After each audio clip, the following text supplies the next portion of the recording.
Not hearing anything from anybody, but okay. All right, so today's agenda, oh good, there we go. All right, so today's agenda, this is kind of a shorthand version of what it is we need to cover. We need to cover GitHub to start with, and that's just, we're going to go through kind of a setup process. I'm going to have a GitHub repo that I have set up that we're going to use when I post examples through these lectures. I'll post them there, and then you guys will commit them. I'll commit them, and then you guys will have access to them. We also need to make sure that you guys set up your GitHub so that way I or your instructor can kind of go in and play with your code and make changes and commit those changes back in. So that way we don't have to kind of take things out of Git, but instead could use the power of the tool to kind of have a conversation, if you will, about the code itself in line. So as we make edits, you guys will be able to see them actively within your code. Same thing when we add comments and so forth. It'll just make things throughout the rest of the semester much easier. We need to talk a little bit about the stuff we covered kind of in the videos and its processes, flowcharts, kind of how those two things tie together. We need to talk a little tiny bit about this concept of data types. Data types, there's basically different kinds of data. It's just information that's stored in the computer, and how it's stored and what we can do with it differs based on the kind of information that we have. We're only going to cover 3 general topics today. In the next class, you'll talk about some of the other data types, but for the purposes of this introduction class, we only really need to talk about basically 3 types of data. The last one, arrays, is a little more complex and it's a little more abstract. So you're going to have to take some time to wrap your head around that, but I like to introduce it now so you have some time to play with it mentally, if you will. We need to talk about a couple of the commands that we're going to use in order to get information into and out of JavaScript. So that way we have a very clear understanding of the mechanisms that we're going to use to start doing the work. And then the last thing we're going to start covering is expressions. And this is just kind of an introduction to a few other key concepts like variables and the idea of evaluation, in other words, evaluating something, and the idea of assignment. If you get these ideas by the end of the class today, you're going to be doing pretty well and will be pretty well prepped for the homework and the work that is to come. Anybody have any questions?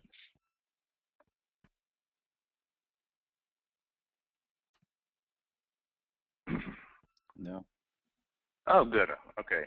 Chime in whenever you can. All right, so let's start with GitHub. So as I stated at the beginning, I need to set up a repo so that way you guys have access to it. So you guys can find it and you'll be able to, contend with pulling down any information that I produce and store. So all I've done so far is I have a student GitHub repo. Inside of that, I simply created a repo that I call 10, which stands for October, 13, the current year, and then class examples. I've done nothing but create a folder to do this. And inside of that folder, I simply put the agenda that I just wrote here. So when I save it, it's being saved to that location. That's all I've done, and I assume everyone here knows how to do that much in their Mac. So in order to get to GitHub, or to connect GitHub to this, it's pretty simple. We're going to go to Google. Sorry, not Google. We're going to go to GitHub. We're going to create a new repo. And we're going to create it. And in this case, we're going to name it basically the same thing. So we're going to do 10, 13. Again, that's the month and the year. And then we're going to do WPF. Okay, so it's pretty clear what it is. Let's put an underscore in there so that way we have a very, very clear description. Now, what do we need to do?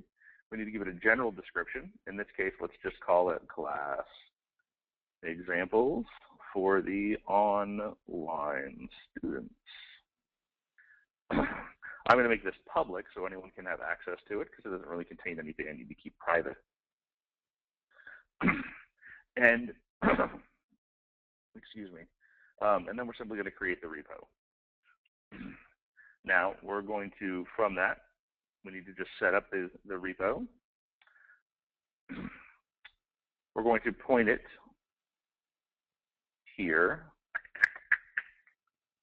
and Actually, it's going to clone in with this name, so we'll move the files into it.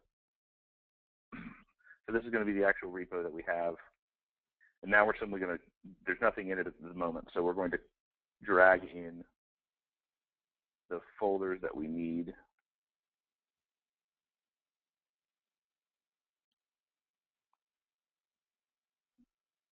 So we're going to drag into here the folders that we need.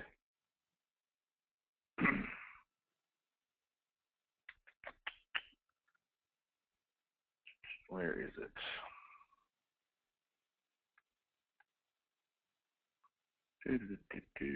Under C, class examples.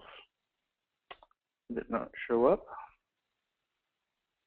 Is it under W for WPF? There it is. So WPF class examples is down here. I created a folder here for class examples. We just need to drag this thing into there. So I'm going to get rid of this folder now. That was the old version. Now we have one called, at the bottom down here, we have this one that we created off the repo. So it's, again, the same name, general name, and now it has this agenda in it. So it's in there. So let's take a look at GitHub. So this is the tool that we have here. Look at our changes. As you can see right here, remember we had the name of the folder, or we had the name of the file that we just added to that. Everyone following along? We need to now commit that file. So this is the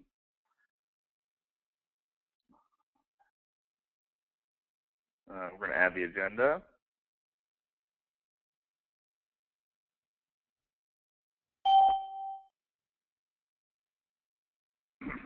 Commit does not need to be capitalized.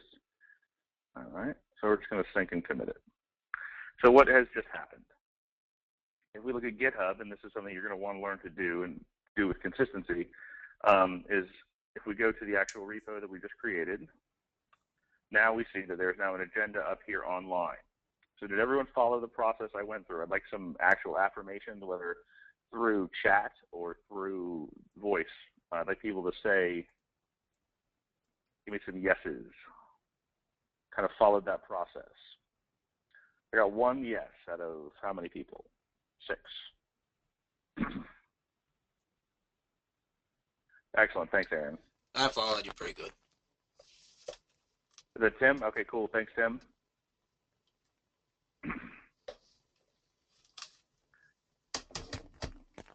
Yeah, Aaron, I followed along.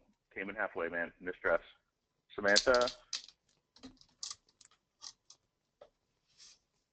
Get in now. Okay. I'm not sure what you mean, Samantha, but okay. Do you have voice? Okay. Well, then I'm getting enough affirmations that I'm moving forward. So we're going to move to the next kind of piece of this little puzzle. Look at our agenda. The thing we need to talk about next is we need to take and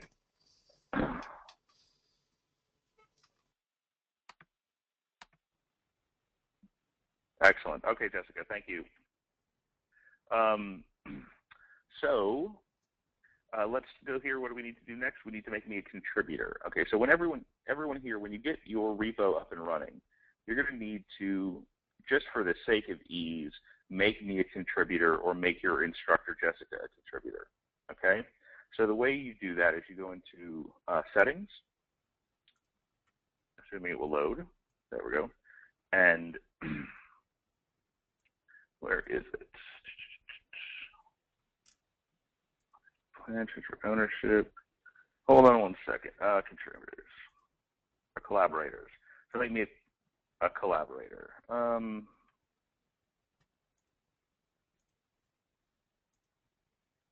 So you're going to add me in here as a friend. And if you look here, this is the name that I use. So that's Joseph Dalton. So I probably will not be able to add myself as a collaborator, but you would go through this process and add me. Now what this will allow me to do, or it will allow Jessica to do, is to go in and to make edits to your code and to save things and to kind of go through the process of actually helping you guys in your code to make changes, make alterations, grade your stuff, comment. Otherwise, we can't do that. Otherwise, we basically have to separate out and write our comments in another form, and then it becomes much harder for both you guys and for us to kind of collect and coalesce all that data into one format, so it's easy for everyone to kind of learn. So again, just kind of go through this process for us, and it will notify us when you've done that, and it'll make everyone's lives a lot easier. And I would suggest learning this process because you will be able to do this again and again with all the instructors from here forward. Anybody have any questions about that topic?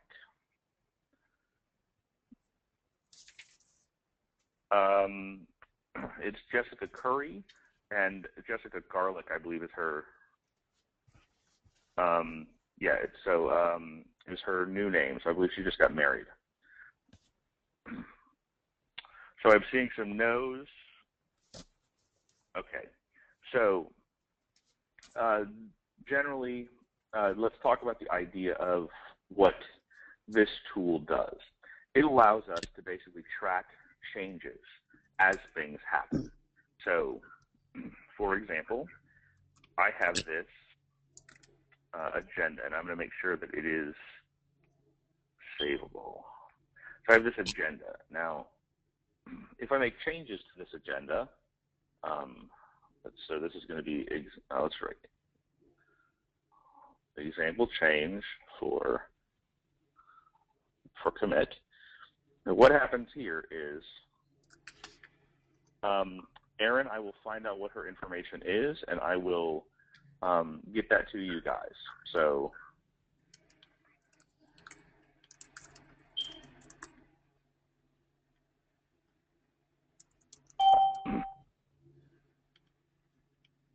okay, perfect. Thank you, Jessica.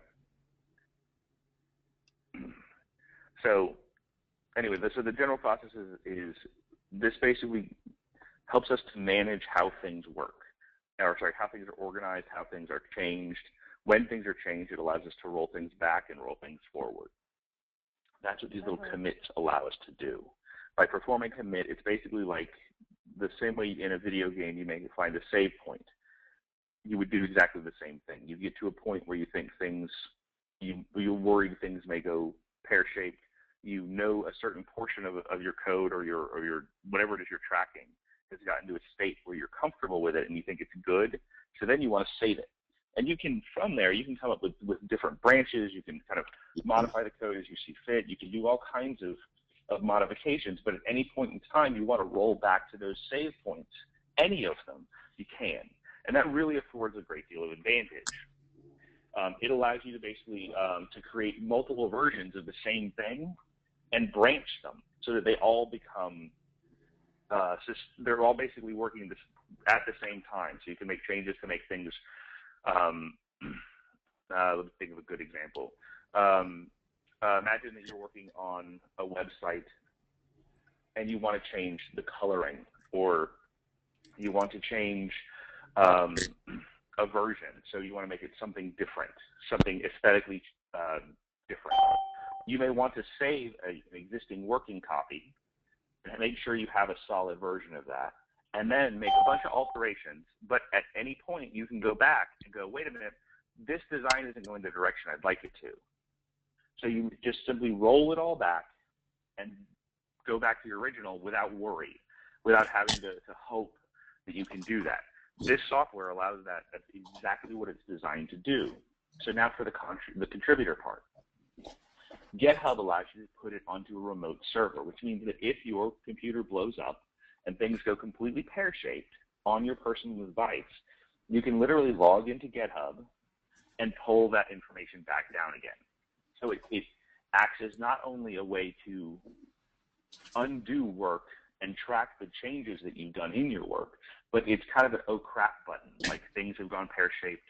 Oh no, well, I'm just going to roll back, or I'm going to go to another computer and simply pull it down again. It's an incredibly, incredibly powerful tool for that purpose. So on to the contributors. Well, you have basically, in order to allow an individual to make changes, you would have to give them the permission to do so.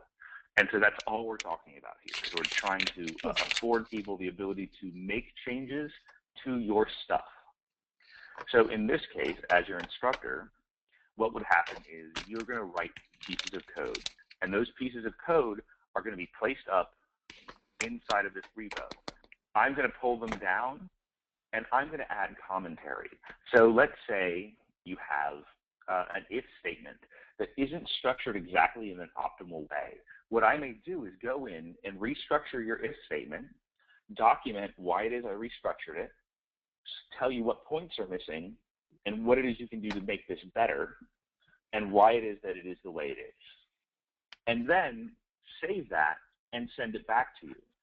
So that will basically allow you to see in the code where things, and it's working code, it's code that will actually function. It's telling you exactly what's going on, exactly what's right and what's wrong, and it's just an incredibly useful mechanism. So you have to give us permission to let us do that, so that's kind of the process. Does everyone follow that this time? I hear someone tapping. I'm getting some good yeses, which I appreciate. Excellent. But Jessica, if I knew my mic, I couldn't talk to you. I know. That was beautiful in that time. All right, so everyone here can kind of go through that process. And if you have any questions, don't hesitate. Give me an email, and I'll try to get back to you as soon as I can. Let's look at our agenda real fast. Okay, so processes and flowcharts. Did everyone feel like they got a good handle on this idea of taking processes and kind of collecting them, organizing them, and tearing them down into little tiny sub-pieces, and then walking through all the possible options? Did we have anybody that was having any hard time, or did we all feel like that was a known quantity and something we could easily do?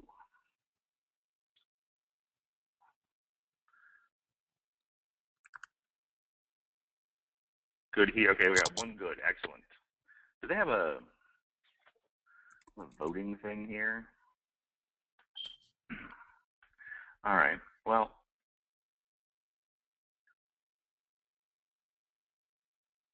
all right. Okay, so I'm getting a few yeses. So let's kind of go through this process. Does anyone here want to give us a process that we can kind of walk through? I like to have you guys comment and add processes and ideas for code and so forth. I think it helps with engagement. So anyone here want to put forward a process?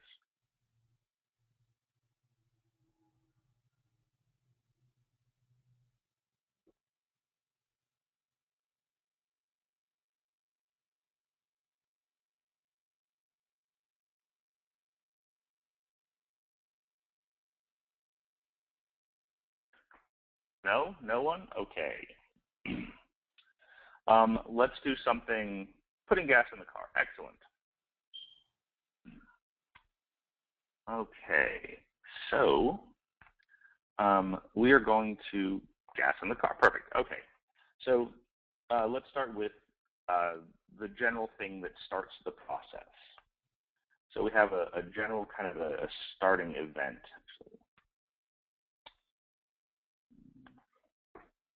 Hold on one moment.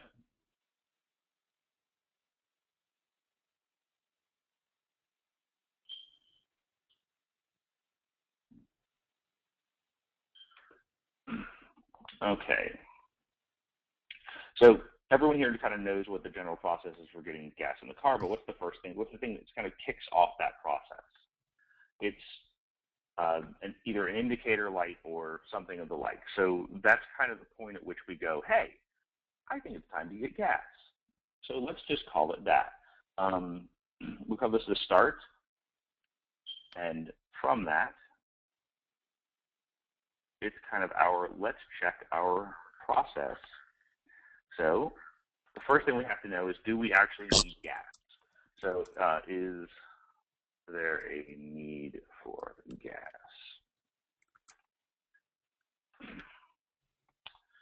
Okay. So if there is a need, oh, by the way, this site right here is lucidcharts.com. It's free, and it is pretty nice and pretty user-friendly and pretty useful. So I'm going to add this to the agenda page.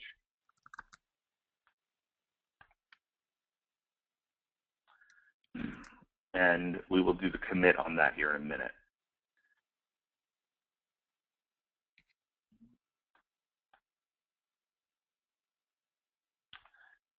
Okay, 1S or 2, I don't remember. I'll go with 1. Okay, so is there a need for gas? And if the answer is no, what happens? Well, we kind of terminate, right?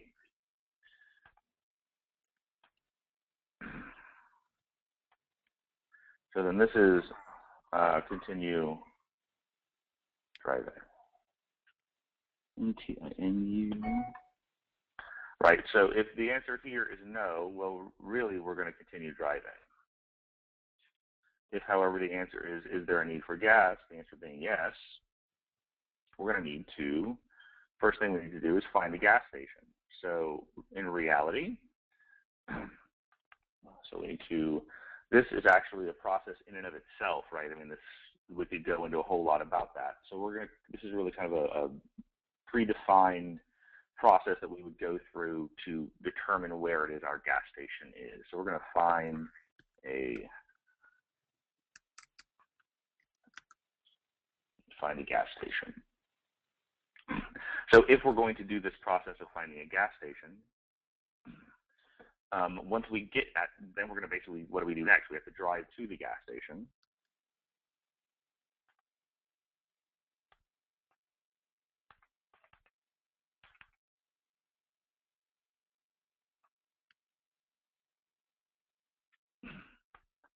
All right, and then from that, we're going to need to, well, I guess we can say we need to, okay, I guess pull up to the pump would be a small task.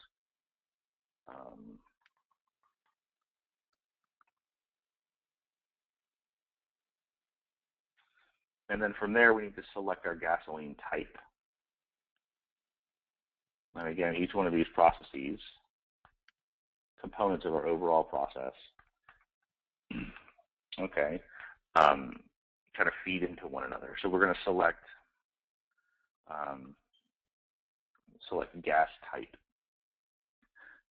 So, well, once we've selected our gas type, we're going to have some decisions to make, right? So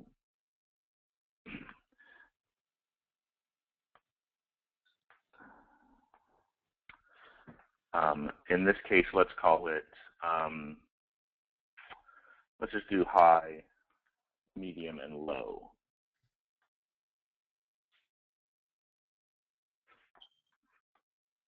Because I don't remember what they call the grades nowadays. I don't pay attention.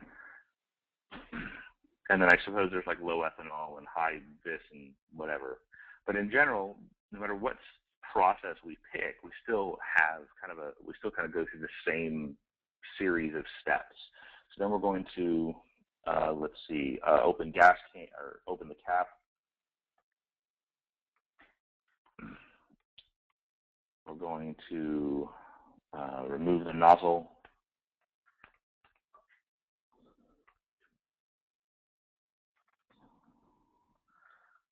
I think that's nozzle, whatever. Open the cap, remove the nozzle, place the nozzle inside of the tank.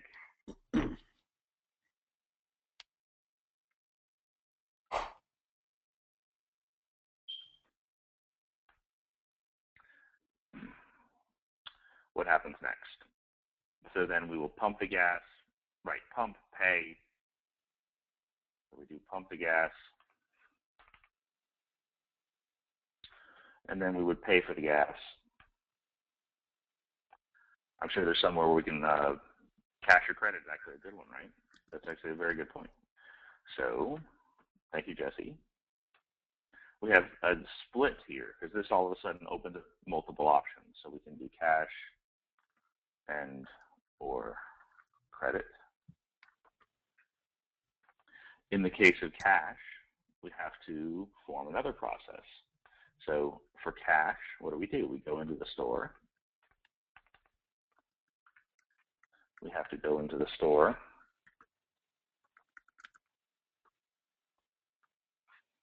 Versus credit, we can pay at the pump.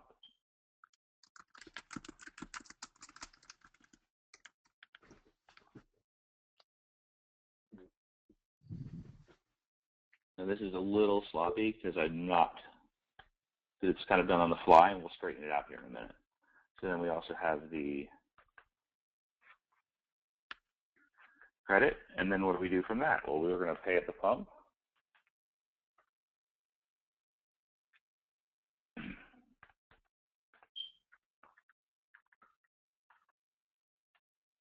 But inevitably, no matter which item we have, once we've performed these actions, and obviously, I mean, there's a few other nuanced steps that we kind of have to go through, right?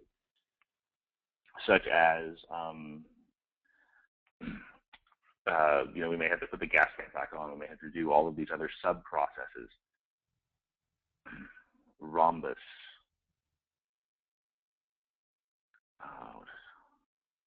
When do we use a decision shape? Decisions are the diamonds. With manual input, yeah, I'm trying to remember what the manual operation. So this is kind of our decision point here, Jesse. Okay, follow along. Anyway, so the general theme here is that we can tear this task down to an infinite level of minutia, but you know, very, very, very micro, small, tiny tasks. But at its core, it's kind of mapped out, right? And we have kind of our start point. We kind of walk through all of the options once we achieve this. We do a bunch of things in these processes. We make some decisions inside of our processes, and then eventually we get back to the part where we start driving again. And again, this is just a generally simplified version of what it is that process diagrams and flowcharts allow us to do. So when we do this building software, it follows exactly the same kind of process.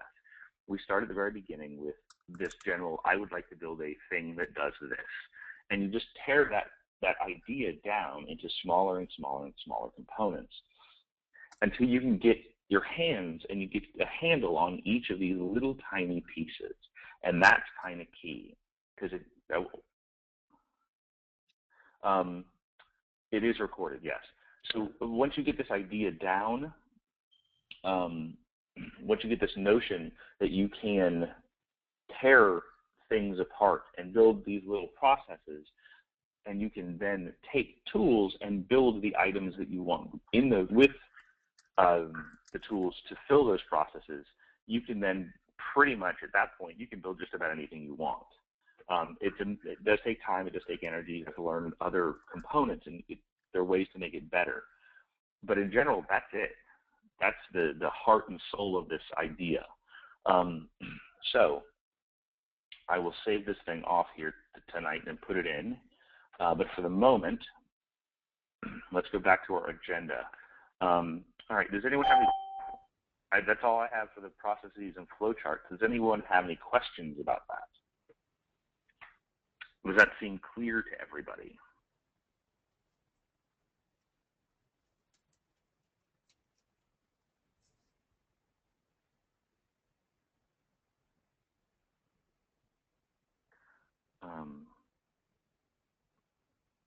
Okay, good, excellent. All right, so then the next item. Perfect. I love those words, crystal clear. All right, so the next item I want to talk to you guys about just a little bit is this idea of data types. This is something that most people who don't program really can't really wrap their heads around. But it's the notion that there are certain things that you can do to and with different kinds of data.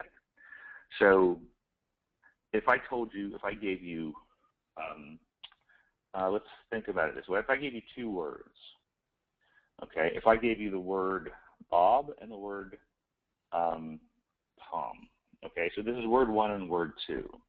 If I told you to add those two words together, that's not something you can really do, right? Because they're not numeric.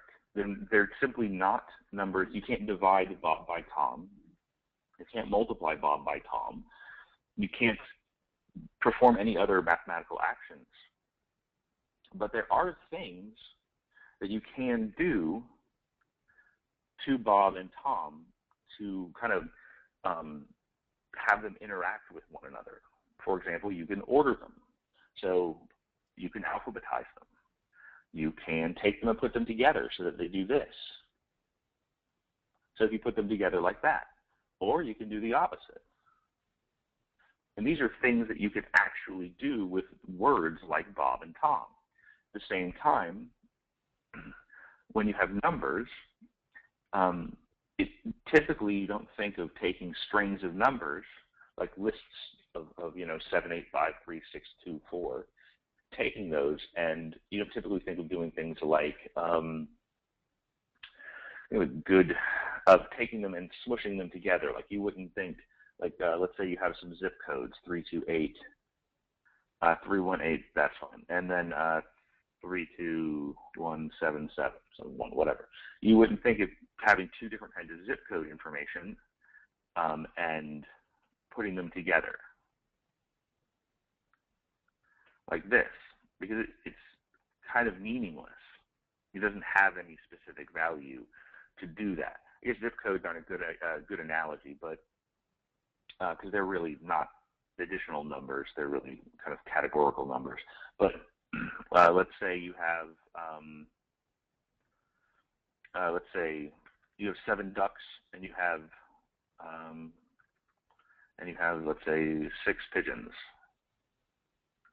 Okay, well, you don't think of taking 7 and 6 and putting them together like that to suddenly mean anything, right? If you took those two things and put them together, you would expect it to end up with either 13 birds or 7 ducks and 6 pigeons, or whatever the grouping that you have. You want it all to kind of fit together like that. And that's basically, if you can get that idea that you take names and things and the words we use to describe stuff, and you do very different things than you do with numbers and arithmetic and that kind of a concept. Does everyone get that idea?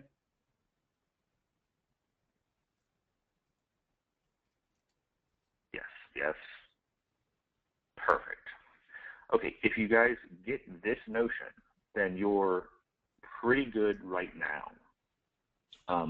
Because if you get this idea of taking, like, where we have Bob and Tom and sticking them together, it's a programmy thing to do.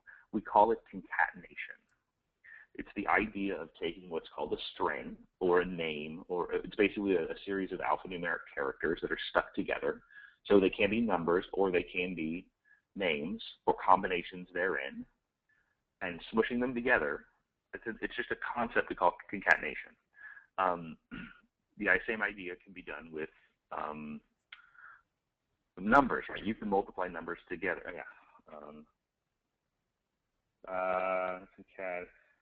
Concatenation. I think that's right. No, it's wrong. Sorry, concat is as far as I can ever write it. Was that a joke, Jesse? Oh, good. Okay. Well, that was very funny. So concatenation, typically, I just, is the programmy way to write it usually. Okay, so that being the case, now we're going to get to we got to amalgamation, sort of. So now we're going to get to the fun part. So has everyone here tried playing with their browser yet? And their WebStorm?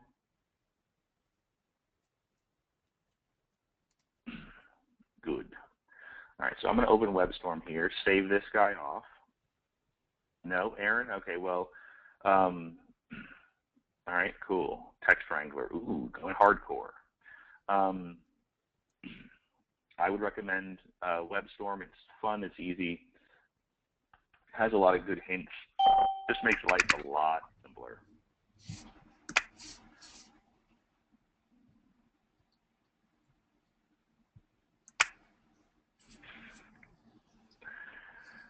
Yeah, we'll corrupt you yet. All right, so we're going to create a new project just for this, for these lectures. So we're just going to create a brand new project, and it's just going to be called 1013 WPF online class examples. It's not going to be an empty project. We're going to do a, what is it? I guess we will do empty. Yeah, let's do an empty project. Okay. So what is this doing? We're basically, Komodo's not a bad one. By the way, WebStorm is free. There is a WebStorm key that should be up inside of the announcements. So it is a full-blown tool that is free for students. So it's really nice to have around. And my battery life looks like 34 minutes remaining, so I'll have to do my plug here in a second. All right. So let's get started. All right. We have a completely blank palette. So what we're going to do here is we're just going to create a quick directory. We're going to call this JS for the time being, so that's going to be our JavaScript directory. Now what we're going to do is we're going to create another new folder. We're just going to create an HTML file. And this is going to be our index.html. Index is basically our, your index.html is basically your kind of start page for any website. So this will render here, or build real quick. All right, so you guys don't need to know anything about this other than how to include JavaScript files in here. But the first thing we're going to do is we're going to add a JavaScript file to this. All right, and in this case, we're just going to call this example.js. All right, and what I've done is I have it sitting here inside of the JS folder. So I want you to see that they see that relationship. The index is outside of the JS folder, and then we have the JS folder, and inside of that we have this example.js. So in the head, we need to do a script tag to include the files that we're looking for. src is source, and we're going to set that equal to JS. Right, and see how it had the hints there? That's kind of why I like WebStorm. In case you don't know, I do a lot of fat fingering, and that's just typing faster than I apparently should.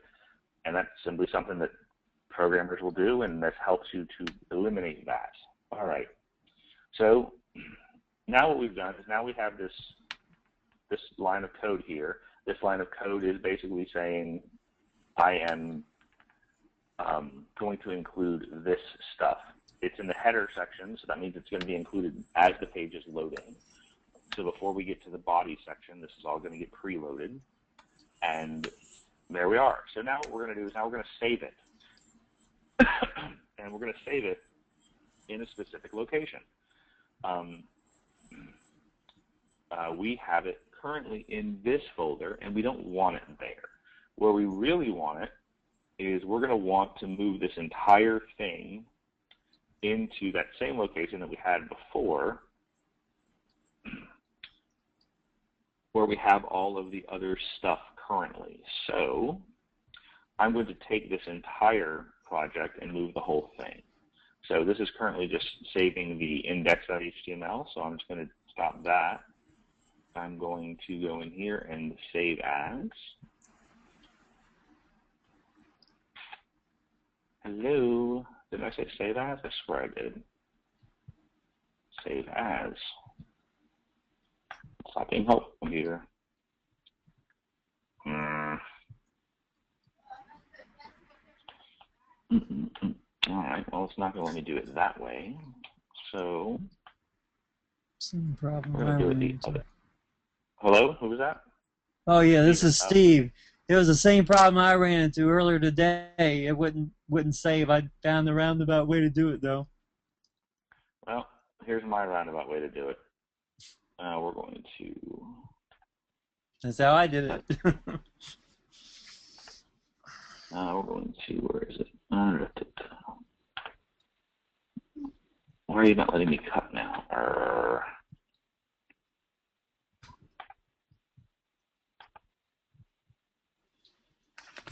I know, and Jessica's here watching me flounder.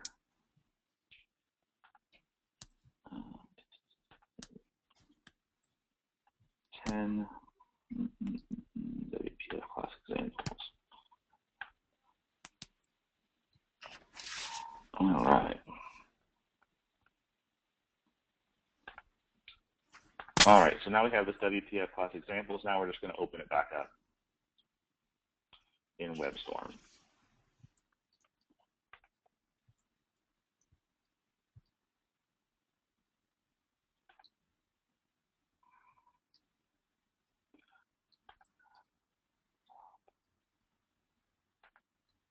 All right, so I know this is a long and kind of arduous process, but it's going to give us some real power here in a second, and you'll see why.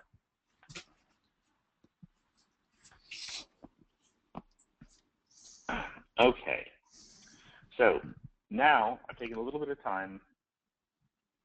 Thanks, Jessica. So I've taken this little bit of time that's kind of been confusing and arduous in order to get all this stuff into my folder that I have as a repo. So let's look what's going on here. So I have a whole bunch of stuff that kind of came in to the repo because I just copied it all in there. Everyone following that?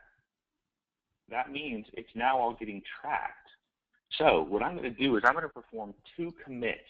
I know this is kind of jumping around a little bit, but I want you guys to get this idea down. I'm going to reiterate. We're going to redo this quite a few times throughout this process.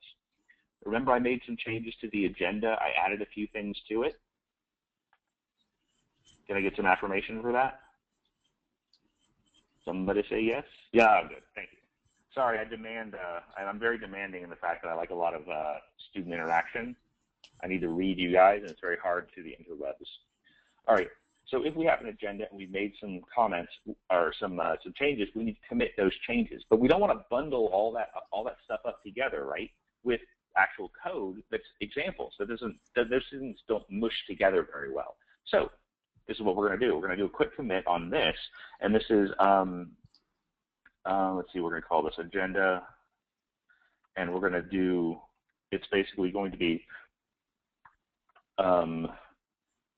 links, we're going to call this new links,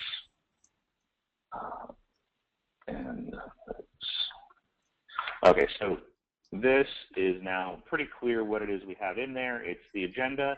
It has new links and notes, so that's pretty human readable. Okay, so if that's the case, let's make a quick note on what that is going to be. What did I add to it? Take a quick gander. Where are you at? Come on. There we go. Okay, so what did I add? I added some example stuff here, talked about concatenation. I added lucid charts. So we added some concat, lucid charts.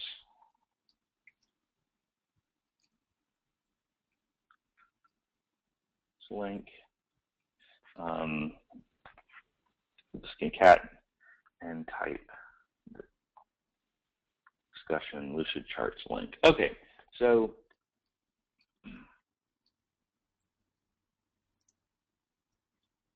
GitHub plus the Git.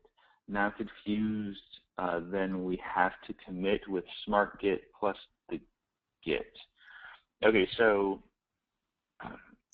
I'm using the GitHub app to do this. Smart Git hold on. Smart Git is another client. I'm fairly certain. I always use this one, so you'll have to excuse me. I don't remember off the top of my head which one that is. But the concept is still going to be the same. And again, if you want me to sit down with you and kind of walk through this, I'm happy to do so. So again, the process here is we're going to now commit this one section. So this commit has now been done. It's now been saved. We now have a save point that's relative just to that stuff that we did. Well, then this whole section here is the next piece. And what's that? This is going to be the creation. So actually, we're going to call this the class examples.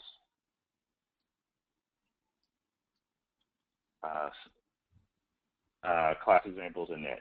So init for initialization. And we don't think we need any commentary because I think that's pretty clear. So we're going to commit all of that. So now we have these unsynced commits, and these things are not going to appear just yet because we haven't synced my local version and the remote version. So we're going to do that real fast. In this case, it's just up here, or you can use the sync and commit. And so that's going to work we're going to work in the background. But until we're done, or until that's done, we're going to go, oh, it is done already. And then we're going to go into WebStorm and look at this again. So now, through this process, basically what we've done is now we have a little place where we can do some work. We have it connected to GitHub. By connecting it to GitHub, now every time we make changes, they're trackable. And if you guys go to github.com, you'll see that the work that I'm doing now is actually already up there. So now let's get back to the fun part. So what we've done here is we've now created a script. We've sourced that script and tied that source to the example. By the way, does everyone follow kind of what we were just doing? Good. That's what I wanted to hear. A bunch of yeses. A few maybes and a shaking head of no once in a while is fine too. Good. Again, I will be happy to go over this again, and we can go through people's specific problems and kind of work through those.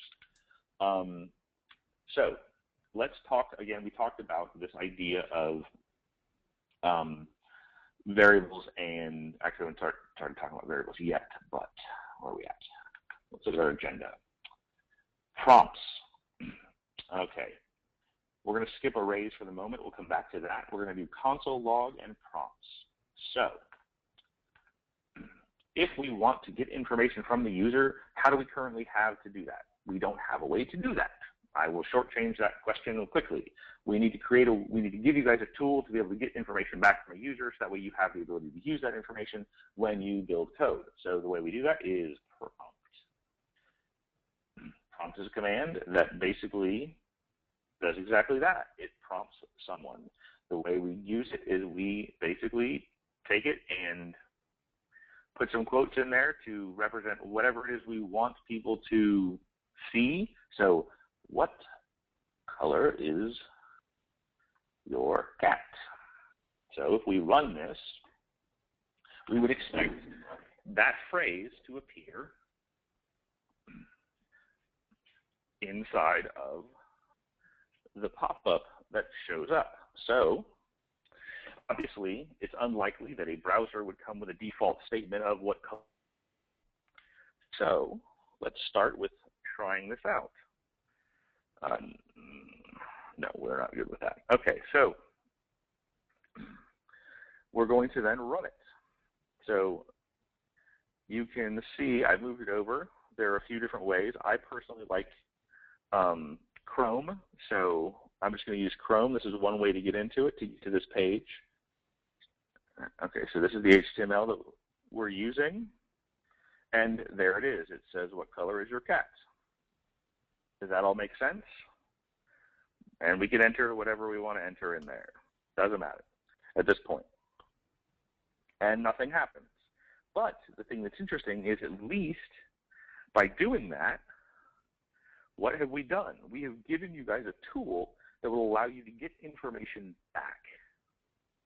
All right, we got that idea? So now we have a way to get information from a running application into the computer to then be processed in your little scriptlets. All right, now I'm going to do something real fast that is, I don't know if you guys are very savvy at the kind of Mac thing, but I'm a big fan of kind of organizing my windows. So just give me a moment here to kind of go through and organize this a little bit. Okay, so I have my code on one pane. I have my HTML document presented on another, and then I have my agenda sitting here. Okay, then I'm going to pull this back up so I can see it. All right, so again, let's review. We create an index.html document. This document is going to then be run in our web browser here. Inside of this HTML document, we have a script tag. The script tag simply sources the file that we have here on the left. See? So we have a JS folder, and inside of that we have an example. Everyone following along with this? We get all. I need some big yeses here because this is a key concept. Perfect. All right. Then this piece right here, as you note, connects to that, and that is opened here. This guy is the prompt that then pushes the information, or that creates the prompt on this page when it is refreshed. So there it is. Refreshed it. Up here at the top left, you see it was refreshed, and it appears. Okay. So if we get this idea, now we need a way, once we get this information, we've got a way to get information in. Now we need a way to get information out. The way we do that is with this. Console.log. Console.log will allow you to take any information that you want and pass it to your what's called a console, which is basically it's kind of a programming tool to allow you to get information in, to track what's going on in the background, to understand what's happening in the browser itself. Again, it's an incredibly powerful tool, but for the purposes of this class, we're just use it very simply as a way to get information out of the browser. So when we program, we push information in through our prompts and we pull it out through our console.log. So how do we get to the console.log? Each and every browser is different. I'm going to go over this one, and then you guys need to Google it, whichever version you want. It's very simple. Just say JavaScript console and the name of the browser in Google or any of the other major search engines, except maybe Bing, but they may have gotten better. And it should give you a very clear tutorial on exactly how to do it. So if we look down at the bottom, you'll see we have a bunch of options here. Okay. Don't worry about what all that does. The only thing that matters here is the console. So in this case, if we were to put the number 1 in there as or A, let's say, okay, we're going to save it, then refresh it. And okay. And we see down here at the bottom, you see the letter A, everyone? It appeared. And interesting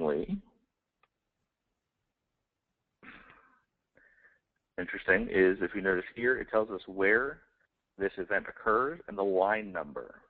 So when you guys play around, when you have WebStorm or whatever applet you're using, you're going to want to turn on your line numbers. It makes things very easy. Okay, so let's go to our agenda again. So we talked about logs, we talked about prompts, but now we need to kind of start. So now we have a way to get information in, and we have a way to get information out.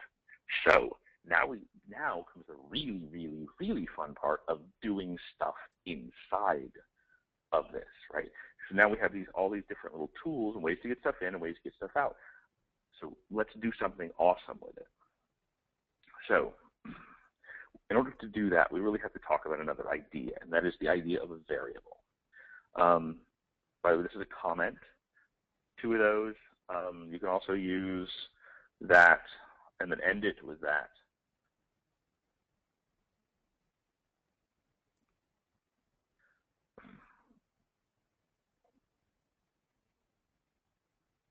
So in this case, comments are stuff not to be run by the interpreter or the browser or what have you. So most languages will have them. In fact, I think all languages have them. You're going to use these throughout the process. I say that because I will add comments throughout the code to kind of help you to understand what's going on. So in this little section here, we're just going to put down the topic, and that's variables. So that way you know when we start looking through this what it is. So a variable is basically a box that contains something. That's all it is. Simple and easy. So if we were to create a variable, well, in order to create a box, you have to name it. The same way that you would have to have if you had, let's say, a shoebox.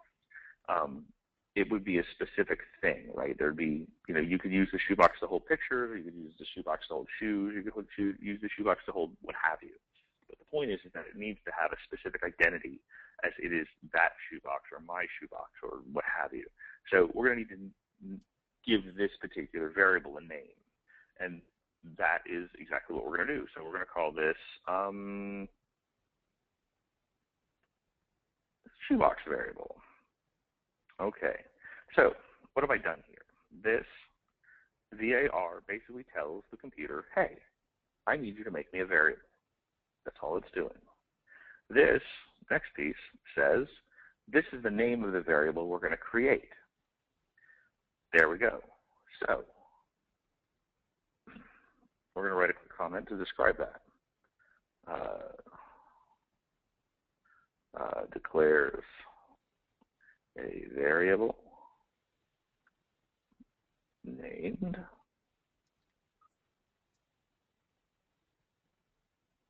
okay, so it just simply declares a variable named shoebox variable. So, well, that's useful, but it's not super useful, right? Well, let's say we want to put something into that variable. Well, we can do this. Let's say we want to add 5. We want this variable to be equal to 5. So we're not going to redeclare it. We're just going to call the variable, and we're going to set it equal to 5. Now, I want you guys to note this is 1 equals. So this sets the variable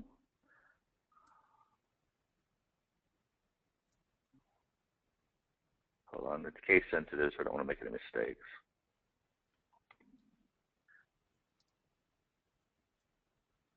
To 5. Okay, so this is, and it uses 1 equals.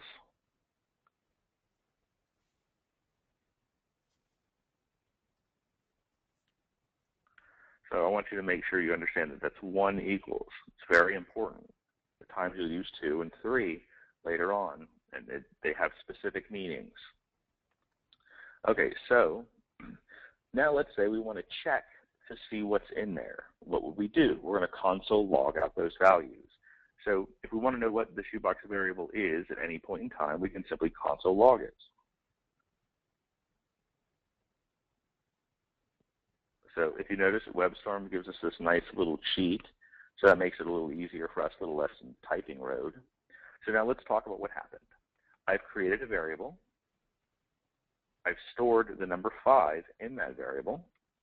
And now I'm saying, go to the console and put that variable out into the console, okay? So I'm going to comment out these 2 pieces of code here at the top. So those are just now been commented out so they don't show up. And we're only going to see the stuff here that's not in gray. That's all that's going to show up. So line 17, 18, and 19. That's it. So if we see here, if we look line 19, I have a question here. I've got to turn this.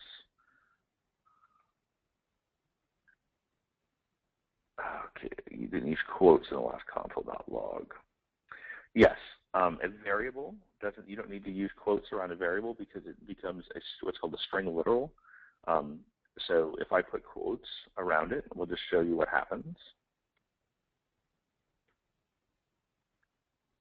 We rerun it. You see what comes back? It doesn't. It isn't treated like a variable, right? It's treated like an actual string or a name. Much like, remember, we talked about Bob and Tom. It's exactly the same thing. So we're just going to quickly undo that. Computer, come on. You can do it. Not that much, buddy. Okay. There we go. Same thing we can do again if we were to change this value. So now it's going to be equal to 5. You see there's the string or the list of characters, and we put quotes around those. There we go. And we see that it's equal to 5. So we're going to make this a little more complex. So we're going to take this, and we're going to add in another piece of code here. And this is going to be combining prompts and logs.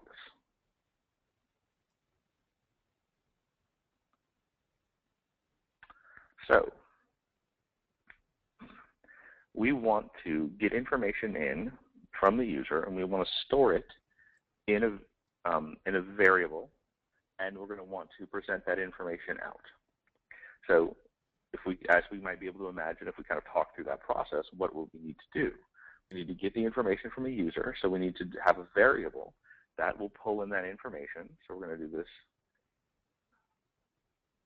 We're going to create a variable, and we'll call it user data, and we're going to then set user data is going to be equal to the prompt that we want.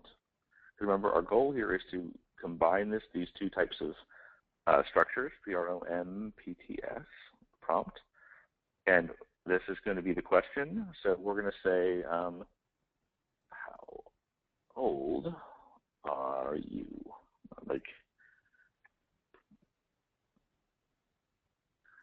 Okay. So now what is this doing? This is taking in information and from the user, and it is simply storing it in the variable that we created called user data. We want to then push that information out into our console. All right, and so what's the thing we want to push out? User data. And if everyone follow that? So we created a variable. We assign the value of a prompt into that, and now we put it out. So this is from the last section that is still running. So in this case, we have a prompt. We're going to say the age, in this case 38, and as you can plainly see, it appears. If we look at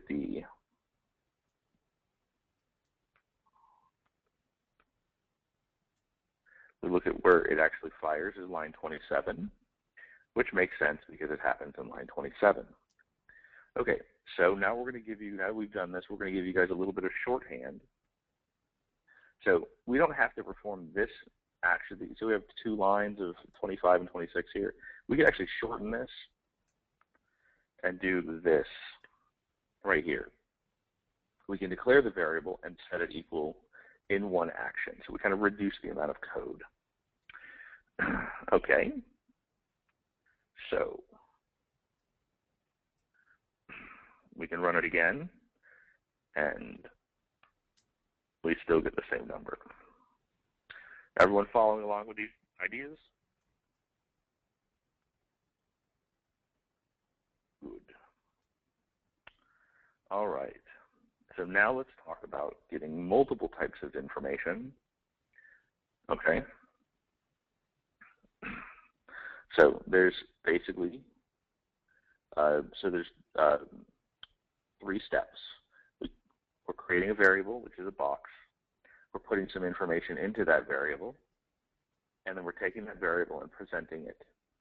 It's 3 very simple actions, each of which they kind of tie together.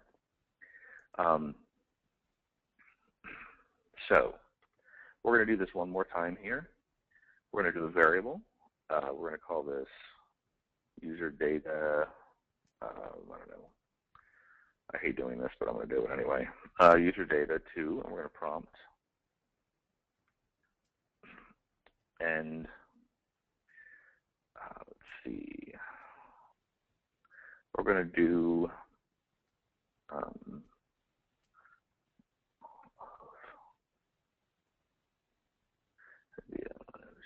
number of siblings. Some ridiculous, irrelevant number. All right, so in this case, we've created another piece of user information, and we're going to change this. It's currently called variable user data 2, which is horrible. So we're going to do this user of number of siblings. So again, I like my variable names to be very, very, very clear because it makes the code much more readable later. So we know that this piece of information is going to should return some number.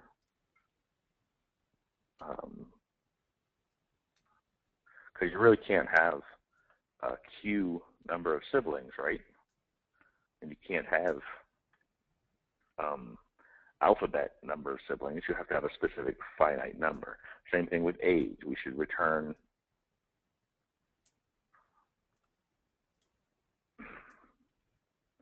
now we'll get to the reason that you do need to know this, you'll get to later, but for the time being, just start to recognize that when you ask questions, it's very important that you get this concept of the information that comes back.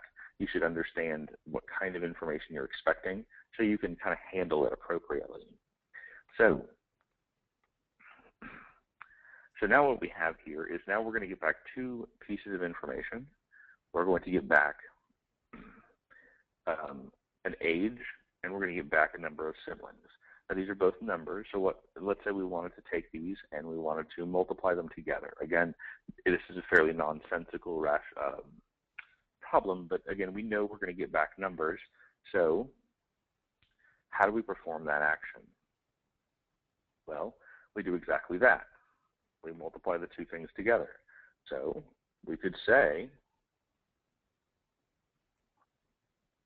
user data times user number of siblings. However, at this point, this is kind of meaningless. We need to have this information doing something. So we can either store it, in the case we could say variable product user data, and we could say we're going to store it in here. We could log it out, in other words, push the data out into our console, and it's exactly the same thing. We're going to console log this out. So again, perform the same actions. And let's take a look at what that looks like. So, how old are you? 38. How many siblings do you have? 3. So, 38 times 3 is 114. Does everyone follow that?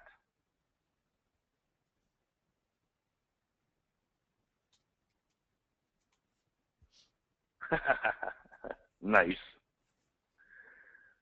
Excellent. Okay. I was nicing this somehow, by the way. That was very funny. I don't. Very good. So in this case, we stored the information. In this case, we console logged it out. Or there's also a third. Then we can also do this. So we could do a.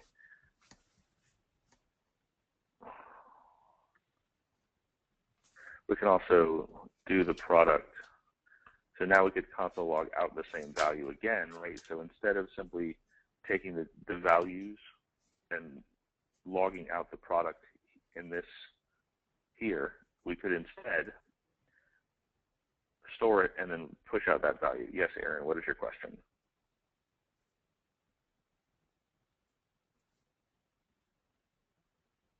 Actually, you just answered. I was just curious why we console logged the value we were looking for as opposed to the variable name, but you're explaining it right now. Excellent. And the reason I'm showing this to you is because there's going to be times that you're going to want to perform one action or the other. And I want you guys to be able to grasp this idea that you can log out these calculations and perform functional actions on calculations just like you can perform them on anything else. So this is kind of a way to kind of draw that distinction. So you can produce different results or the same results with different methods. Does that make sense? Good. Excellent. Thank you, guys. Let's say we're going to do the same thing again, but this time we're going to use a string. So we're going to add in something a little different. So we're going to create a prompt for the user. So we're going to create a variable, and this is going to be a user first name, and that's going to be equal to a prompt. What is your first name. And if you guessed it, we're going to do the same thing again. Equal the prompt.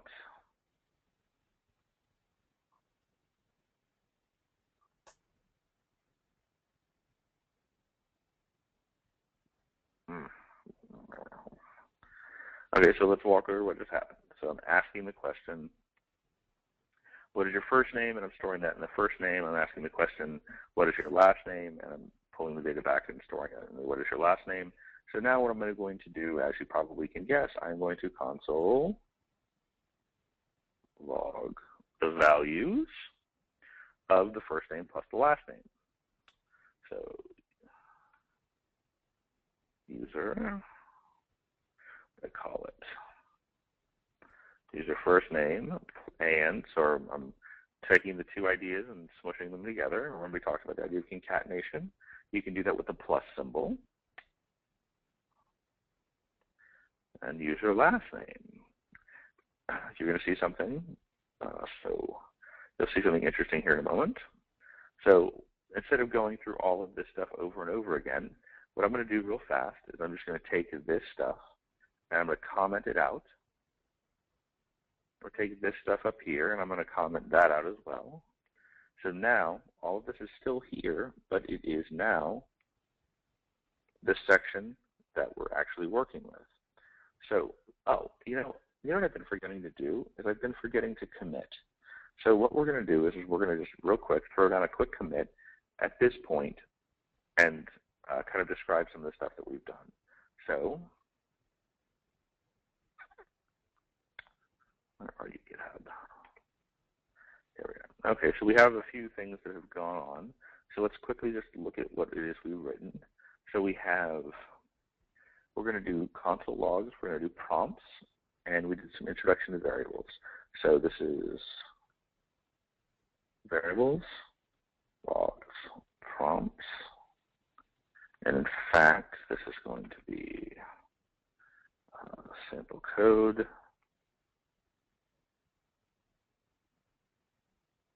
Sure. Variable logs and prompts.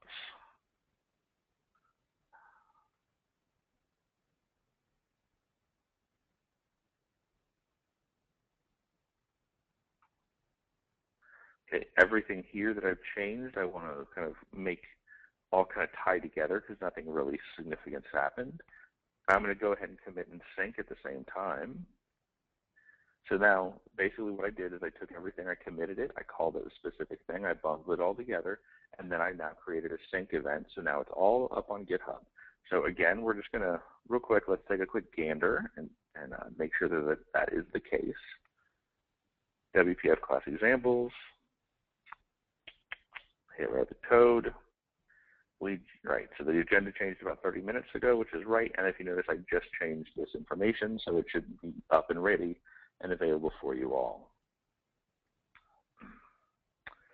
All right, so now let's get back to the actual working.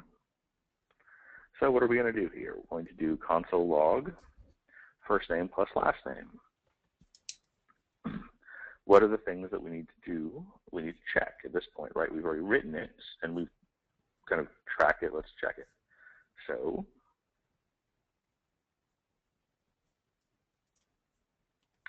go back in here, refresh the page. First name is Joe, last name is Dalton. And if we look here, that's what we get. But that doesn't seem formatted very good, does it? So we want, let's say we want to format it so that way it looks a little better. It's a little more structurally or visually appealing, if you will. So the way we do that is we could just add in another little piece of information, a little space. So this space would allow us, hopefully, to see the difference between the first and the last name. So now you see that we have a little bit of space between the two. Everyone follow that? Again, from the code. Good. Okay. Yep, that's it. So then, if we want to do that, we can also do this. Now, let's No, this is in the console. So this is simply in the console. So what this is this is an escape character for the tab symbol. So if we refresh, so now it's not just a single space, but it's now a tab. And it will basically tab out 4 spaces so that everything lines up. I'm just trying to include this idea with you, with this idea of adding spacing, because there's a bunch of characters like this that you can use. So this will be here in the notes for you guys in the future. Page question mark. I'm not sure what you mean, Jesse. Can you hop on the horn and give me?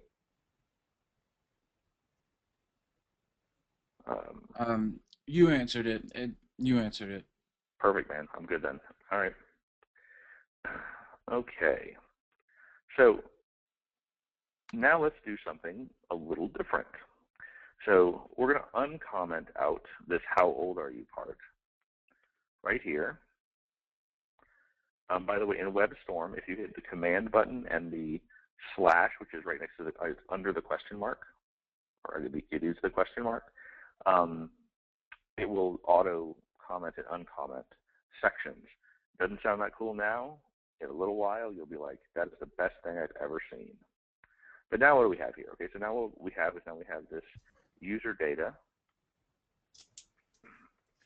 How old are you? And then we have this other section down here. So what happens if we were to add these things together? So in this case, we might want to take all of these different ideas and add them together. So we can do that in a few different ways. So we have this username, first name. Let's say we want to add in, again, this space.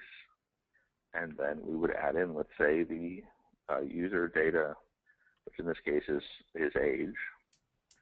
So we would repeat the process. So we go 38, and then Joe Dalton. There we go. And so now we have these three pieces of information kind of stacked up together. All right. I'm going to uncomment another piece here. This guy right here. Number of siblings that we're going to have. Now, previously we multiplied them together, but this time I'm going to add them, and I want to show you what happens.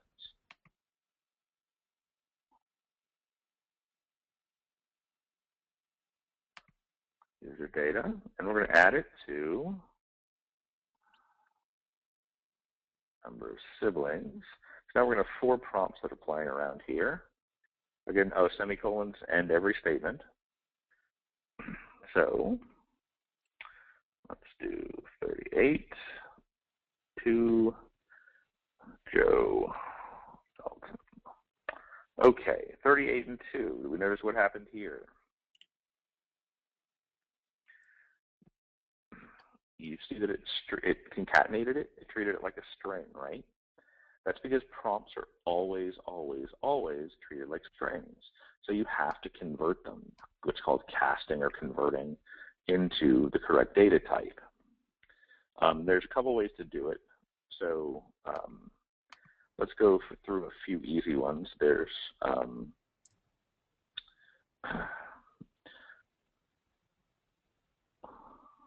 did I do it backwards? Did I do 38 siblings? I don't think I did. Did I? I may have. Which would be funny. I mean, at that point, I'm basically a termite. Or a Duggar, whichever. So in this case, what do we have here? We need to convert all of these guys so that they're treated like addable numbers again. So the way we do that is we say user data. We can do user data equal to user data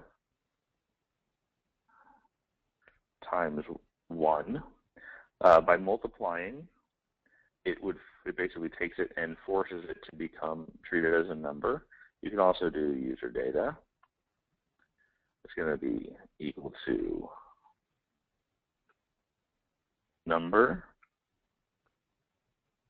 user data.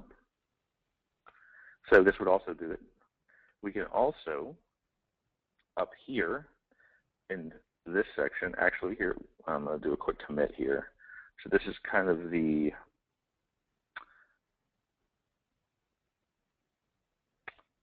I'm going to do a quick commit. This is going to be a, all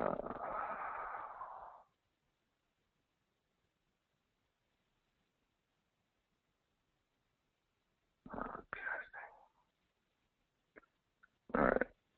So this is just a quick commit on our casting. So the casting information that we're talking about right now. So we can also do this as a number, and there's another way to do that. We can also do this, which would be the same thing. Simply wrapping it inside of a number.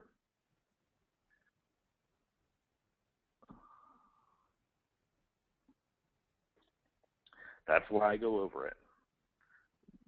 The hump that it is, the GitHub is immense. It's a big, big, big problem. So it's better for us to go over it because the tool is so powerful. You guys have no idea how powerful this tool is. It is a lifesaver. I have a horror story. I was working for a company a few years ago, and I put basically a year into a project. It was this huge database. It's called ETL. It basically goes out to like 6 or 7 databases. It pulls in this information. It sorts it. It packages it. It puts it in these reporting tables, and it reports on it. And it was incredibly cool. And I was told that we had a backup system, and the server went belly up. Had a hard drive failure, and the whole thing went kaput. Lost everything. And so I went to get to the backup tapes and pulled them and realized that the admin who was supposed to be checking them wasn't. And so I effectively lost an entire year of work, which I had to make up and redo. One of the worst, most frustrating jobs I've ever had. And if we had had this, yeah, I had to keep, yes.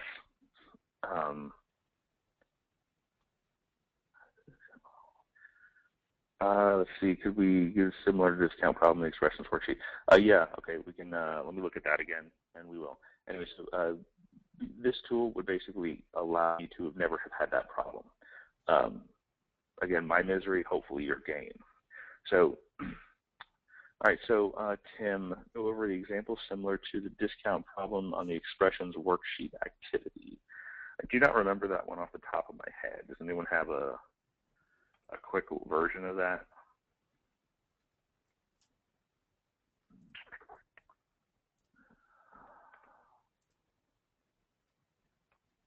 Discount problem. Let's think of the best way to get to it.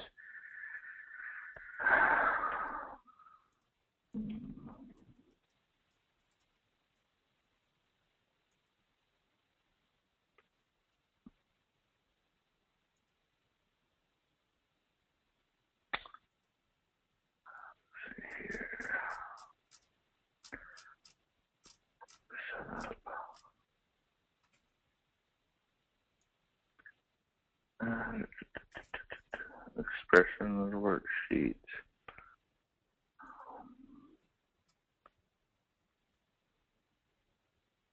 Yeah, Jesse, me too, man. Let's see.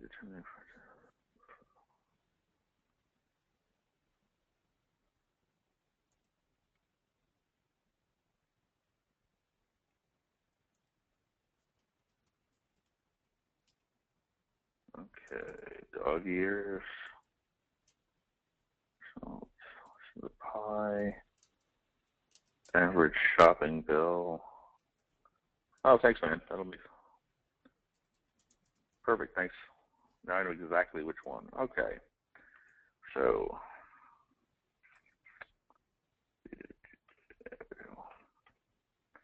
all right. So again, we're just going to comment this out, save it. I'm going to do a quick commit.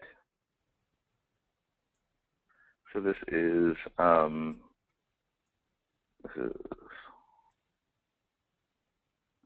examples. And then what are we going to define this as? A worksheet.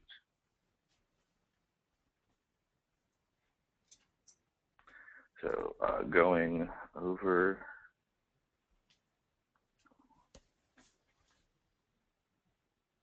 student question in the worksheets problems. So, and then in this case, I'm just going to include the actual stuff because I can. And so this is the start. So this is where we're going to start. And then when we're done, we'll commit it again, so that and we'll maybe commit it a few times throughout the process. So again, remember we use these tags when we have blocks. So this is my block of text. Sure.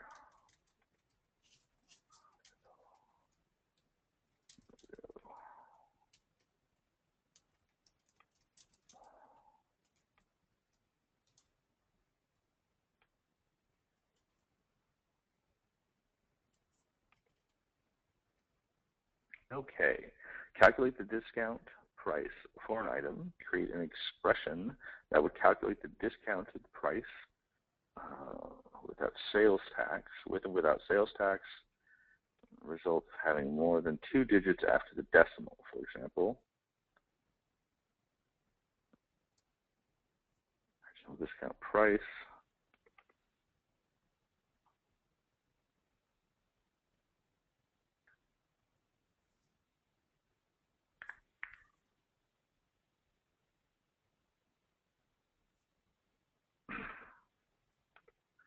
Okay.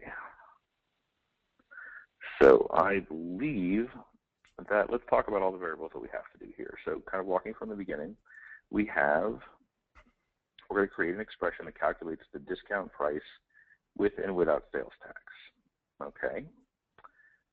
It is acceptable to return a larger number, i.e. more decimal points than, so that just means we don't have to do any rounding, which is nice. The original price discount percentage would be, okay, so there's some givens here. The original price discount percentage, okay. Description of the item sales, item sales tax percentage.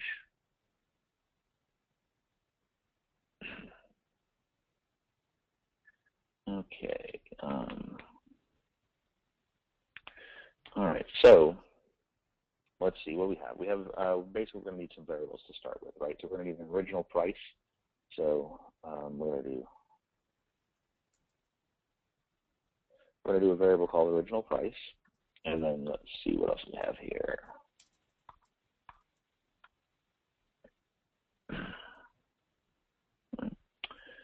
Let's see.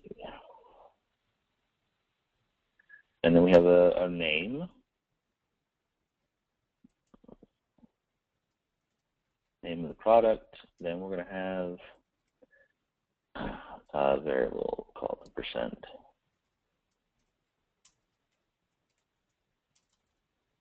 Percentage of discount. And it is now I know a tax rate.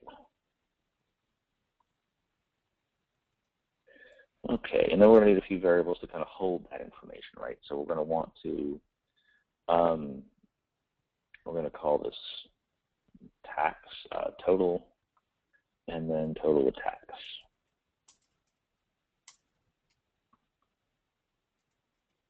All right.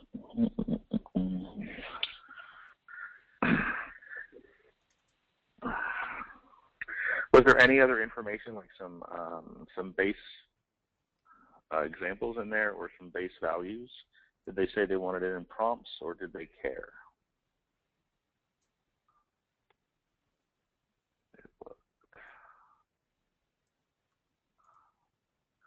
Original price, discount. Okay, there we go. Okay, so this makes it a little clearer. Okay, that's easy peasy. All right, so yeah, I see it now, man. Thank you. Okay, so this is all hard codes, which makes it so much easier. Okay, so we're going to have these 4 given values. Basically means we have 4 variables.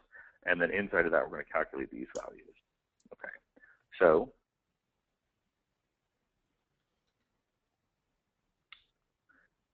there are 4 values, right? So there are the 4 values that we have.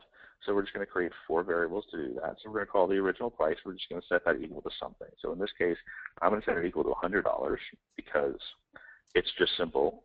That way I can do the math in my head and it'll be super easy. We're going to name the product. In this case, we're going to call it something super easy, so that way I don't have to worry about it again. Again, for just the purposes of our simple example, we're going to call this ABC. The discount percentage rate. Well, we want to store it as a specific value. So in this case, we're going to do 20. So it's going to be 20%. The tax rate. In this case, we're going to do a simple one so we can do the math in our head again. And it's going to be the tax rate, this 10. So what do we know? We know that we want the total to be equal to what? Anyone want to comment? What if I told you that these are the things that we need and you're going to calculate? How would you calculate this?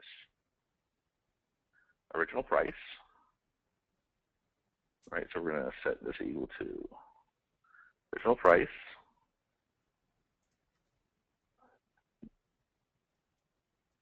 Next piece. What do we do to original price? Somebody. Bueller times the discounts. And in this case, it's going to be times percent discount. But hold on. It's the percent discount divided by 100, right? Because it's going to be a percentage. So we want to reduce. And in fact, except that's the discount rate, right? We don't actually want that. What do we want? We want the remainder of that, right? We want to take 20% off, right? So if we put in 20%, we want to get 80% of the original price left over. So we just do that calculation. Lots of ways to do it. Easiest way that I know of is to calculate the percentage and subtract it out. So in this case, if it's 20, it's our discount percentage. Yeah, there's another way to do it. Yes, Jesse, that is another way to do it. So this turns it into percentages, and then we just subtract from 1. Minus the original gangster price. What? No laughter, nothing? Oh, thank you. Thank you. I appreciate that.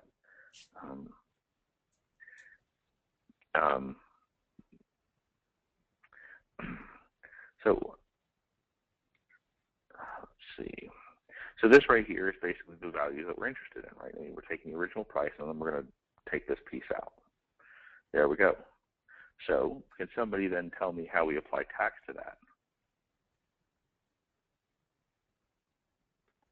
I mean, if we're doing it in the real world, you guys could do this in your heads. You can turn on your microphones. That could be easier.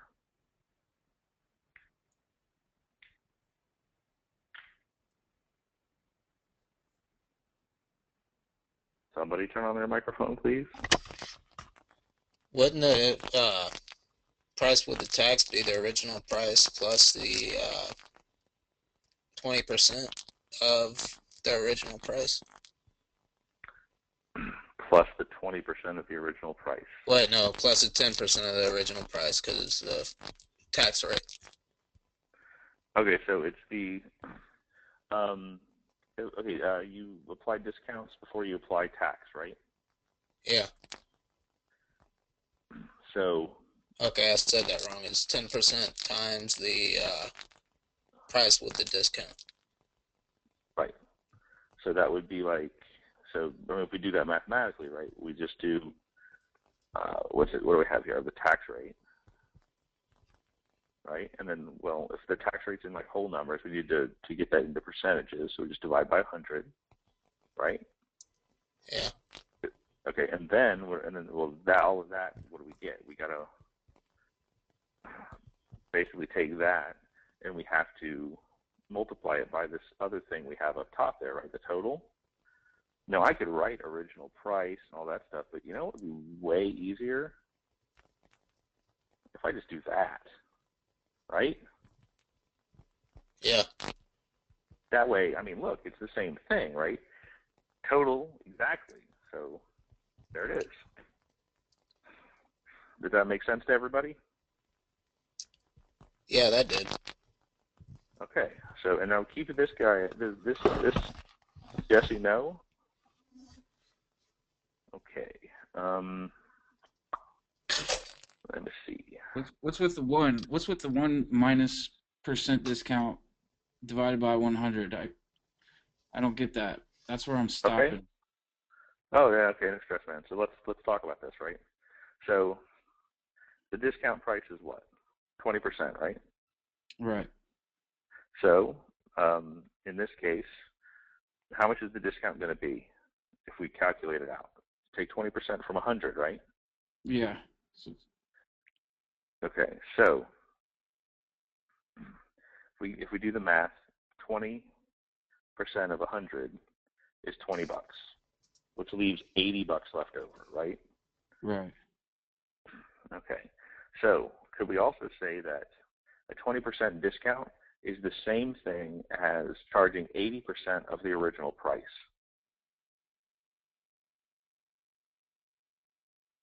Yeah. Okay. Wait, no, So, 80% or 80 targeting 80% of the original price? means that you get a 20% discount, right? I guess. I mean, I don't 80% of the original price or 20%. Yeah, oh, then you pay 80% of the original price. Yeah. Yeah. Right, because you got 20%, you paid 20% less when you had the original price is 100%. So if you get a 20% discount, you're paying 80%, Right. right? So it's just how you slice it up. So if we're saying this right here, if this is the percent discount is 20, right? Mm-hmm. So that means that this right here is 0.2, right? Right. Okay, so what is 1 minus 0.2? Oh, gotcha. Right. Okay, so let me write this. I'll put a comment in here real quick, and I'll write this another way, so that way it may make a little more sense. This is just an alternate form. So it's going to equal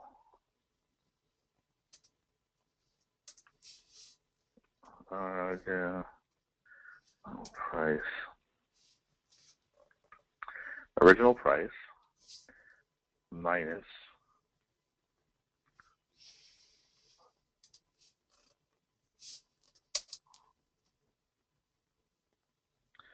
times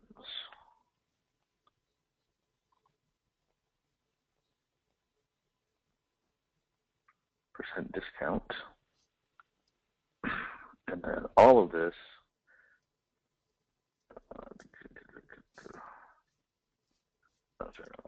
this divided by 100. Okay, so in this case, all we did is it's the original price minus the original price times the discount. Yes.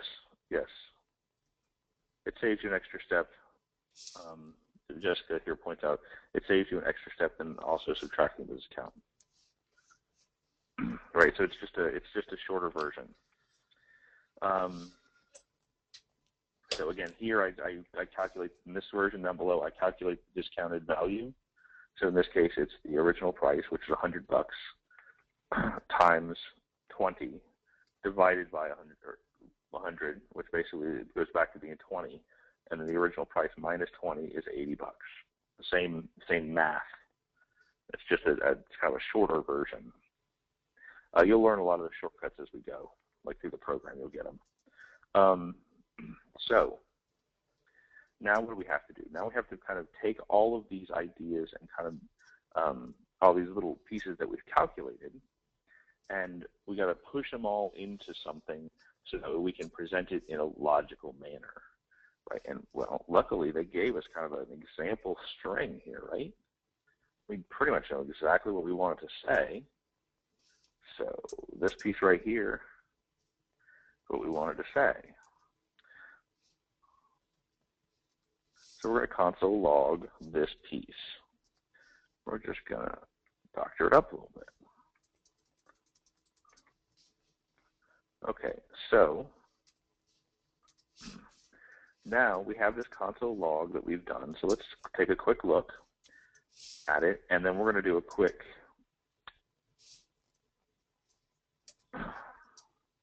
that is console log. So now we have a console log that's working, and we have some calculations that aren't throwing any errors.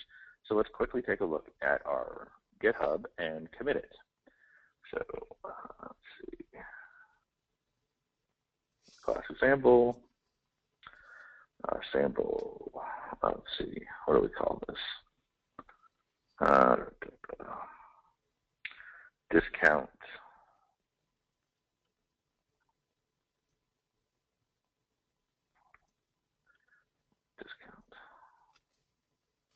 And then we're going to say this is a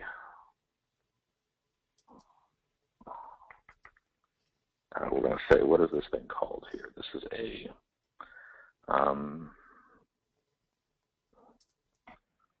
console log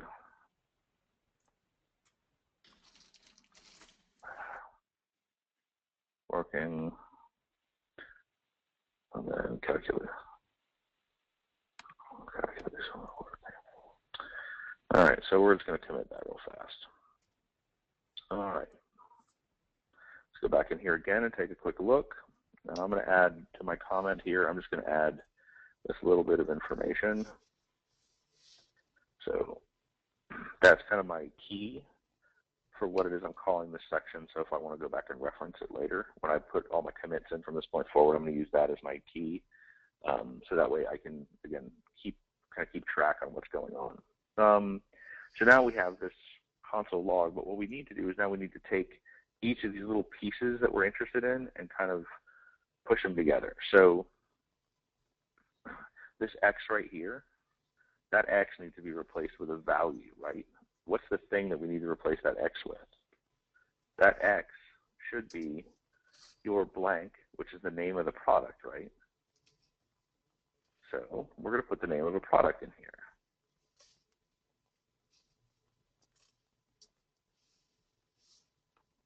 So look what happens. We have an, can you do an example of a comment we have to write with the code? Yes.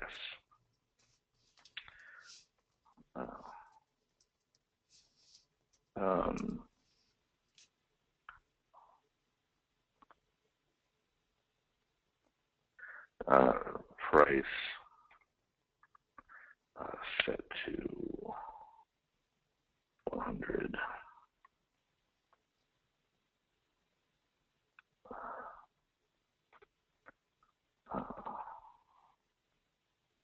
Initial.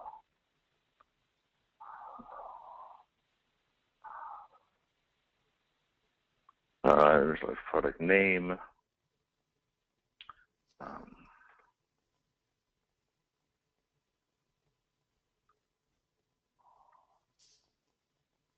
Product name, discount rate. Okay, this is a very simplified section here, so don't take this as being gospel. We're going to get to the better part here in a minute. But again, I'm trying to be thorough.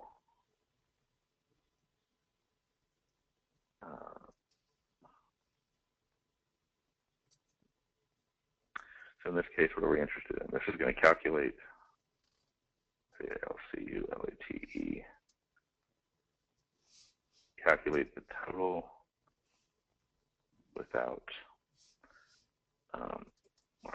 with percentage, the set percentage discount. This is going to calculate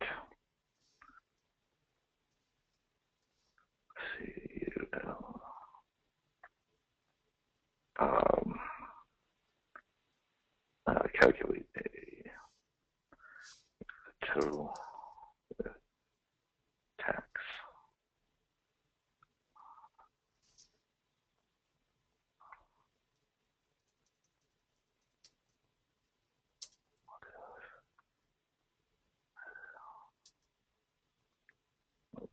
Okay, so now let's do this next section. So this next thing here is going to be a console log.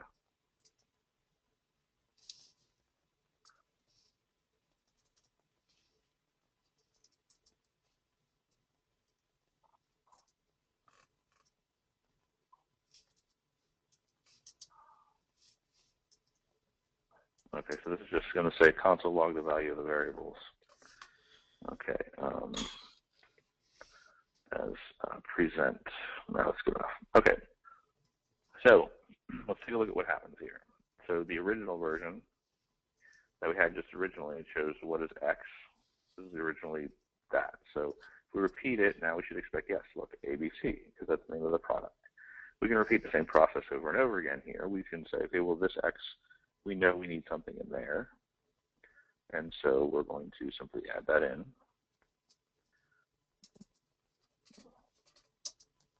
Ellie Marie 100. Okay, I'm not sure what you mean by that, but original price was the variable original price because we want to be able to change it. Oh, yeah, follow now. So we'll refresh again, and now there we are. See, it appears there. So now we can say we can commit this. So we're going to discount.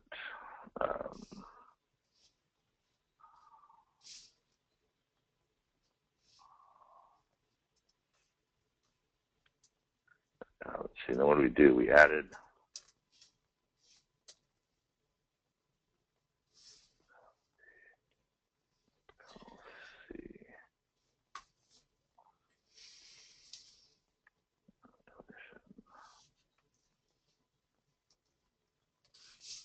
okay, original price, and what was the other thing we added to it? The name.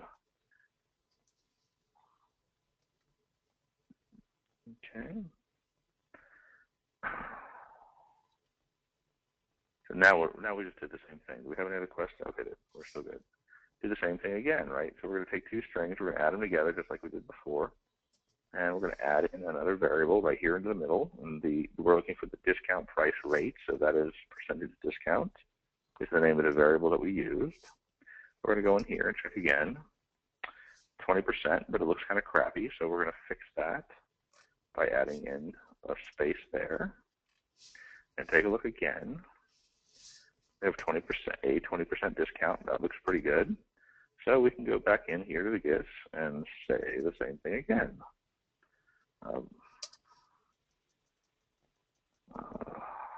So log, and what was that discount? We added.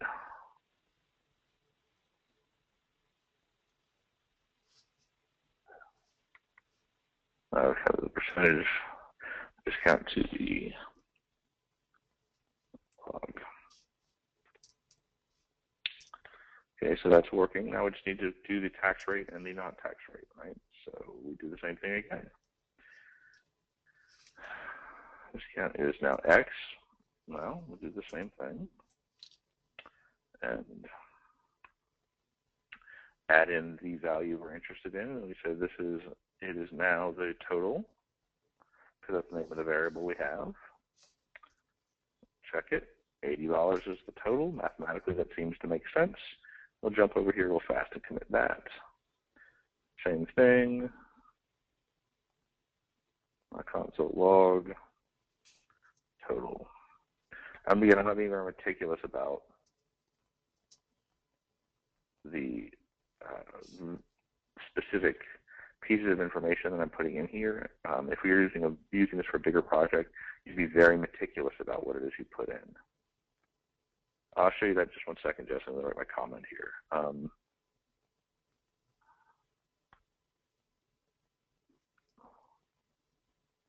To the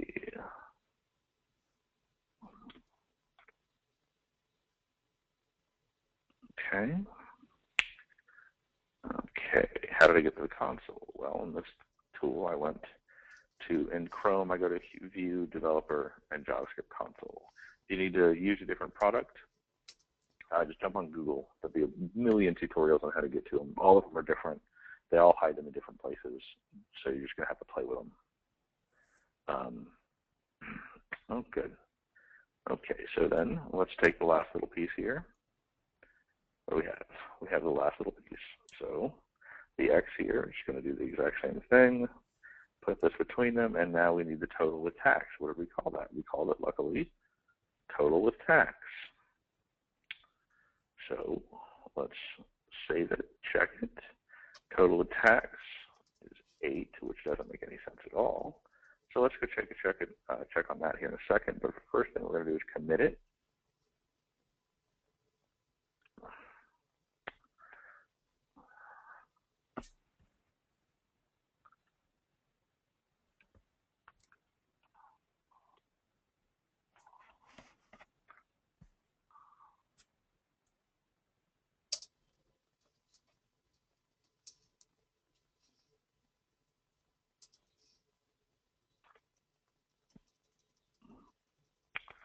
All right, so let's see, we have a calculation error. So let's go and take a look at our calculation and see what's going on. So right now what we have here is we have a tax rate, and we're multiplying it by that, and we're adding it in. But here's the thing, is that we're only adding a portion of the actual tax rate. So in reality, what we should be doing is we should add the current value of the total, and then add into that the tax rate, right? Everyone follow that? Got it. Is that a good new got it? Okay, let's hope. Wait, ooh.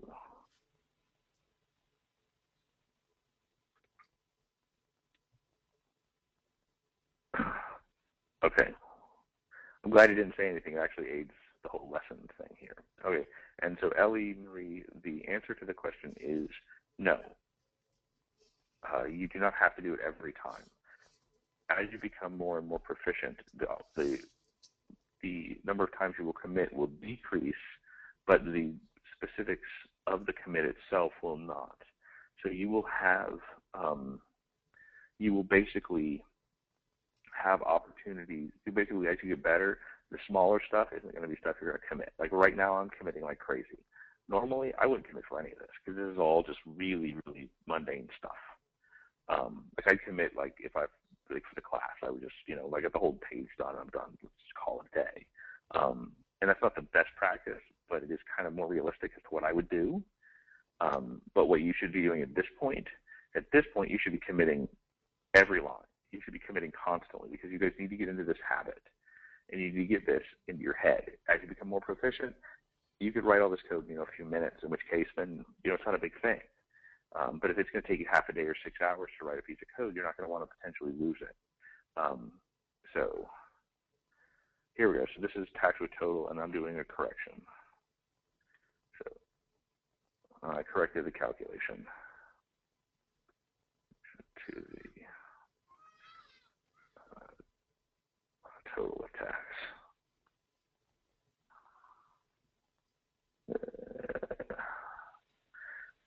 Okay, so there we go. Commit it. There we go. So that makes way more sense, right? 10% more. I can do the math in my head. Everything seems to make sense. It seems to be presented perfectly. So there we are. I've committed a fairly good number of times, so I'm pretty satisfied with that. We've actually reached the edge of the class. Does anyone have any more questions or any other topics that you'd like to cover?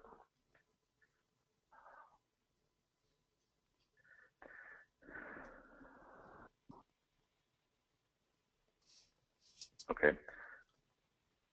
As you guys barrel forward into this stuff, don't hesitate to contact myself or your instructor. In either case, just keep us both posted, and I guess that will basically do it. So let us know how you're doing and keep us posted. Anyway, thanks a lot, guys. Thanks for your time. Hope you guys have a great evening.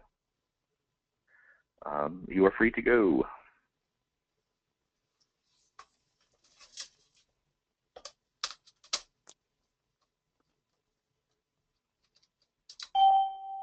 Thank you, guys.